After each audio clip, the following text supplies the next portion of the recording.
GST preparation অর্থাৎ যারা বিভিন্ন ইউনিভার্সিটি পরীক্ষা দিয়েছো হয়তোবা তোমাদের আশাতীত ফলাফল হচ্ছে না, তাদের একটা মাত্রই ভরসা আছে জিএসটি।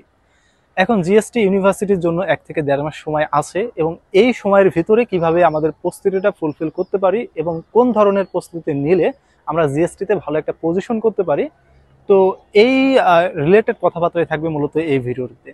আজ আমি তোমাদের মাঝে কোনো কথা বলবো না, আমি তোমাদের মাঝে ডিরেক্ট নিয়ে আসবো তোমাদের ইমন ভাইয়াকে। অর্থাৎ তোমার ইমন ভাইয়া তোমাদেরকে বলবে তোমরা কোনভাবে পড়বে এবং ইংরেজির জন্য, বাংলার জন্য বা বিভিন্ন বিষয়ের জন্য কিভাবে তোমরা পড়লে বেস্ট একটা বেনিফিট পাবে এবং সে তার লাইফে কিভাবে পড়েছিল।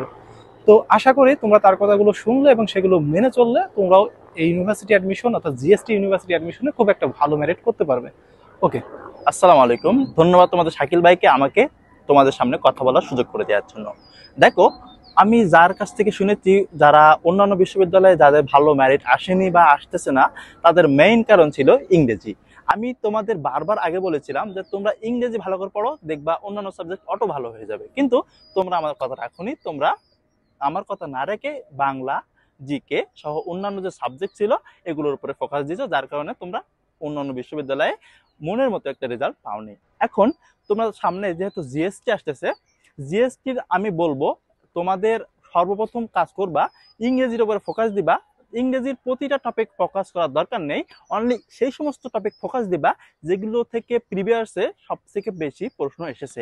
তোমাদের আজকে কাজ হবে একটি খাতা একটি কলম হাতে নিবা, দেন প্রতিটা বিষয় নোট করবা যে কোন কোন টপিক থেকে বিগত সালে প্রশ্ন এসেছিল।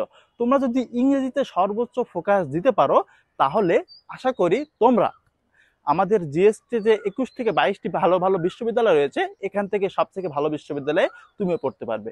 সবার জন্য শুভকামনা।